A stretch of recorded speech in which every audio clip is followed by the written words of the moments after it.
भाई वो तो आ गया लेकिन अभी लागू तो नहीं हुआ है जी जी। तो इसकी इस वक्त इस जनगणना से इलेक्शन होगा क्या? जी भाई इलेक्शन तो देखिए, मुसलमान भी किसी का मोहताज नहीं है, जी जी जी और इस देश के अंदर मुसलमान भी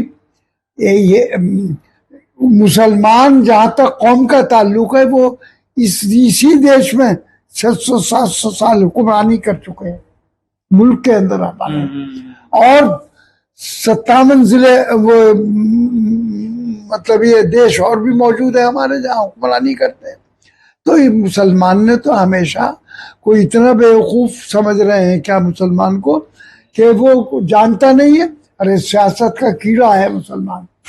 अब ये जो आंकड़े हैं इससे कैसे ये इस वक्त क्या जरूरत पड़ी है इन आंकड़ों की?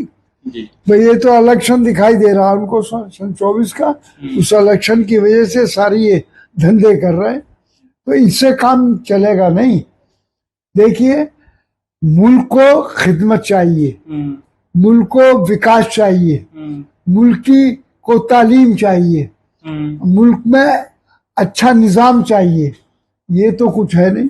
अरे वो उसको बताइए कि आप मुल्क चला रहे हैं तो इतने दिनों में आपने मुल्क के लिए, मुल्क की तरक्की के लिए क्या किया, और मुल्क के सारे रहने वाले इस मुल्क के सारे मालिक हैं, वो भी वोटर, सबके वोटरों से ही गवर्नमेंट बनती है, सबके वोटरों से ही गवर्नमेंट चलती है। जी जी जी तो अब हमें तो अपने देश की फिक्र है। भाई देश में अंदर ये जो नफरत है खत्म होनी चाहिए, देश के अंदर खुशहाली मोहब्बत की पुकार होनी चाहिए, तो वो तो हम नहीं कर रहे। भाई मोहब्बत दिलों को जोड़ोगे तो उससे मुल्क की तरक्की होगी, मुल्क का काम होगा, आगे बढ़ा पाएंगे। हम मुल्क को आगे कैसे बढ़ाएंगे? हम मुल्क का तो नुकसान कर रहे हैं जब नफरत पैदा कर। अब बीजेपी के केंद्रीय मंत्री गिरिराज किशोर कह रहे हैं, अब समझ लिए कि आपस में टकराव हो रहा है। कांग्रेस के सही, काई के सही, बहरहाल इस वक्त जो संगठन बना है, ये संगठन इतना मजबूत है कि 28 पार्टियों ने तो इंडिया उसका नाम डिक्लेयर कर ही दिया, और इतने लोग तो जुड़े हुए हैं ही, और लोग भी जुड़ रहे हैं। और इंशाल्लाह इलेक्शन आता आते देखेंगे आप ये कि अपोजिशन इतना मजबूत हो जाएगा कि इनको वोट हाथ नहीं आएगा। और प्रधानमंत्री खुद कह रहे हैं जा रही है सरकार, क्या कहना है आपका? कांग्रेस सरकार जा रही है? हाँ, अरे भाई अब तो कह रहे हैं महिलाओं का अपमान हो रहा है, मतलब ये है जाति और धर्म के बहाने प्रधानमंत्री कह रहे हैं। नहीं है, देखो ऐसा नहीं है।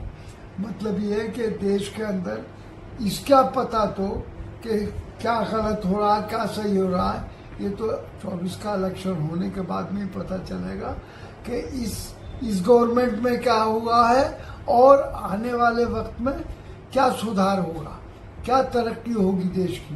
बहरहाल हम मुल्क की तरक्की के लिए, मुल्क की भलाई के लिए, मुल्क को आगे बढ़ाने के लिए, मुल्क की एकजुटता के लिए, आपस में मेल मिलाप के लिए, मोहब्बत के लिए हम चाहते हैं कि इसका बदलाव हो, मुल्क वही रहेगा, और उस मुल्क को हम सुधारना चाहते हैं, हम मुल्क की तरक्की चाहते हैं, हम मुल्क का सर ऊंचा करना चाहते हैं। और जो कितने सर मुसलमानों के नहीं और लोगों के भी काटे गए हैं हिंदुस्तान में इनके। आप देखिए जब ये बीजेपी के राज में कितना मारकाट हुई है, कितनी नफरत बढ़ी है। भाई हिंदू मुस्लिम नफरत का क्या मतलब है? क्यों नफरत? सब इस देश के रहने वाले, हम भी इस देश के, हम इसी देश का भला चाहते, हम इसकी देश की तरक्की चाहते, लेकिन ये प्रोपेगेंडा चलेगा नहीं। कि ये मसला पहले भी उठ चुका है जी।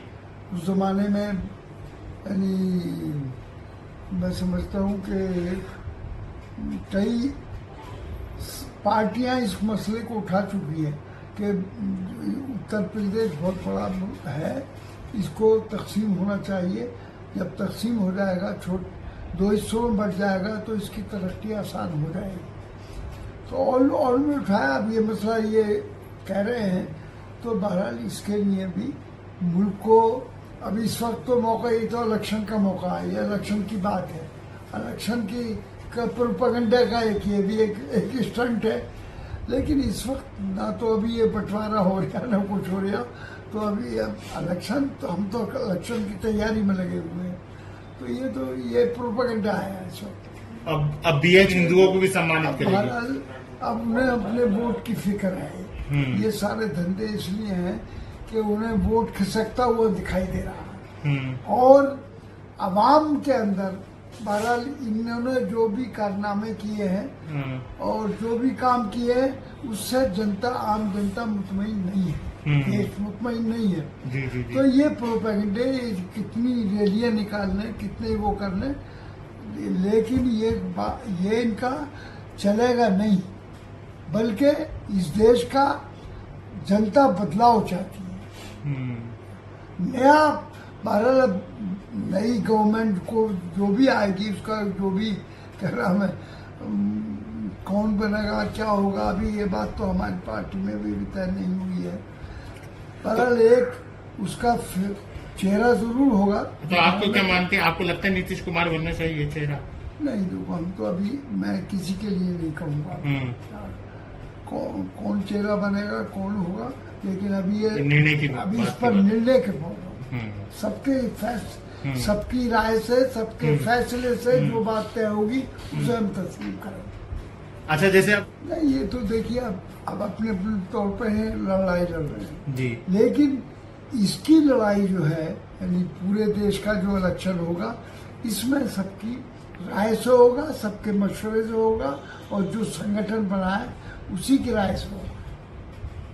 ठीक है, ठीक होगा कि उन्हें 10 साल तक भाजपा को मियां भाइयों का वोट नहीं चाहिए। अच्छा, बताइए, इससे ज्यादा और पार्टी को नुकसान उन्हें पहुंचाने की क्या जरूरत जी जी। क्या कहना चाहेंगे इस पे आप? भाई देखिए, यशवंत मिश्रा साहब जो कुछ कह रहे हैं, चीफ मिनिस्टर है, वो उनकी राय में हम क्या कहें उसमें, मगर ये तो बहुत ही घटिया राय है जो दे रहे हैं, तो अपनी पार्टी को खुद ही नुकसान पहुंचा रहे हैं जी। तो मुसलमान कोई देता होता तो वो भी न देगा और नुकसान होगा।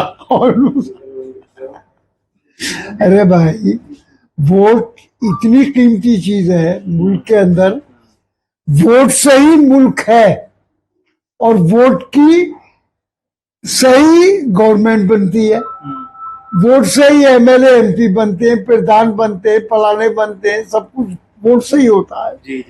तो वोट इतनी कीमती चीज, जिसका के गरीब आदमी है वो भी अपने वोट का मालिक है, और एक प्राइम मिनिस्टर है, तो वोट की भी कीमत तो दोनों की बराबर ही आकी जाएगी जी। भाई ये सोच मेरी तो समझ में आई नहीं, ये बात ही उल्टी बात उन्होंने खुद अपने पार्टी के खिलाफ करे, तो हमें तो बड़ी खुशी की बात है कि वो मतलब ये अपोजिशन के संगठन को और मजबूत कर रहे हैं वो।